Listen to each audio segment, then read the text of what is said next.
On July 14th, 1789, angry Parisians stormed the Bastille prison, marking the start of the French Revolution. Bastille Day, as it's now known, is France's national holiday. Thousands of people turned out already this morning on the Champs-Élysées in Paris to see the traditional military parade. This Bastille Day is shining a light on multilateral partnerships featuring troops from a French-Finnish contingent from the UNIFIL peacekeeping force in Lebanon, as well as other troops from Belgium, Luxembourg, and Indonesia. France 24's Claire Paquelin has been covering the parade in Paris this morning. She told us more.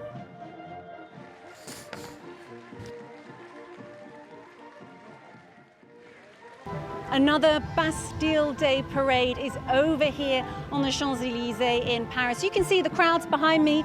They're beginning to disperse now. They're about to head home. They came, of course, to see the French President Emmanuel Macron as he inspected the troops. They came, of course, to see the aircraft whizzing through the skies above our heads.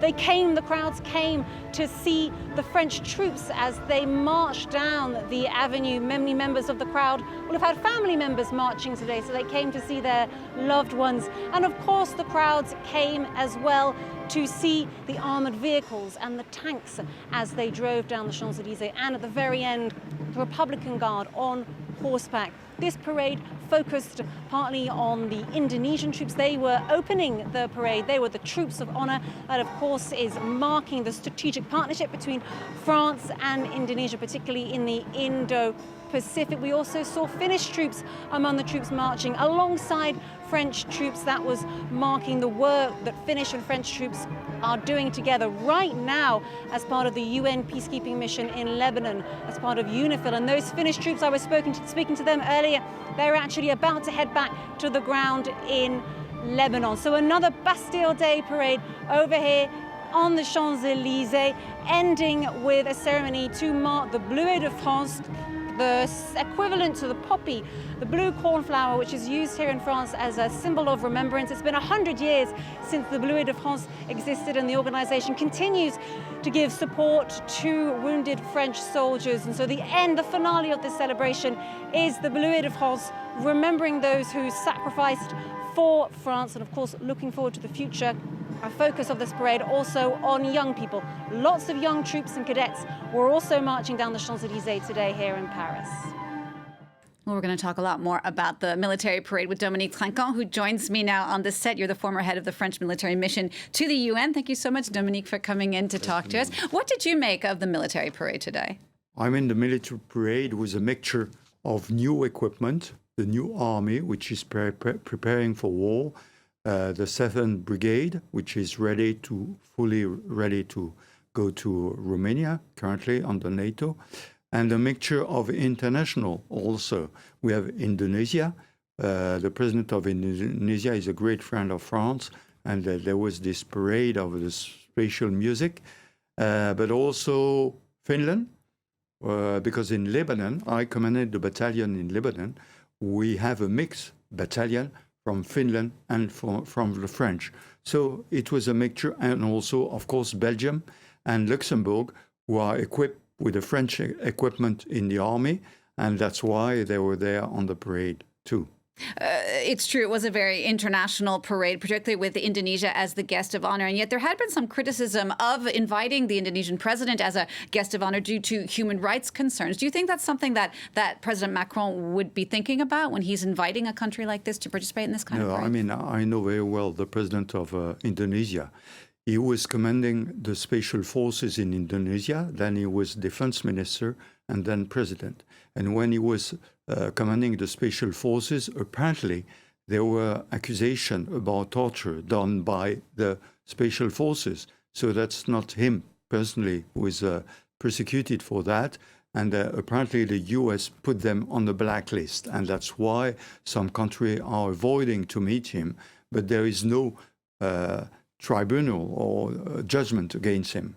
Another big emphasis of this parade was youth involvement in the French army. How big an issue is youth involvement? Do more young people need to get involved in the military for it to survive? Yes, but that's not only France. That's all European countries who are facing now a threat on the east with Russia.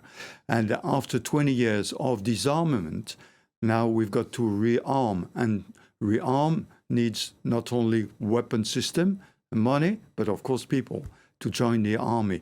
Currently, the French army have no big problem recruiting, but in 2030, because of the demographic trend, we will need to recruit more soldiers, and this is an issue. But as I said, it's an issue for all European countries. Dominique, you mentioned this threat of Russia that just last night President Macron mentioned ahead of this military parade. Macron made a speech where he said he was going to boost French military spending by 6.5 billion euros in the next 2 years, 3 years ahead of schedule. Why the need for this boost, and is it realistic? I got two trends. It is necessary. It is realistic. It's another problem. It is necessary because we need to increase drastically our army, our weapon system, and for that we need to accelerate. That's why he chose to put that on 2027, which is the end of his presidency. So he just taking the figures for the end of his presidency. It is realistic. It is more problematic. As you know, the Prime Minister tomorrow will present what will be the tendency for the next budget. And I think it is not, it was done on purpose yesterday because the Prime Minister was behind the President, and the President was saying, look, we've got to increase our budget for defense, but we don't have to increase our deficit. So that's up to you now to solve the problem. And President Macron also said France's freedom has not been threatened this seriously since 1945. We mentioned this threat from Russia earlier. How serious are these threats across France, would you say? They are very serious because Mr. Putin put them in front. I mean, Mr. Putin is saying that we are the enemy. And in the NATO summit a few weeks ago, in the conclusion, it is written that Russia is our enemy for the long term.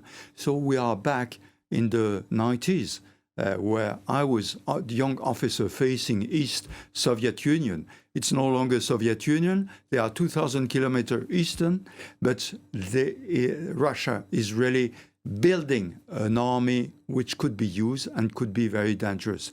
So that's why there is a threat. Currently, the threat in France is mainly about information and cyber, and we've got to fight against that today. But we need to prepare for tomorrow.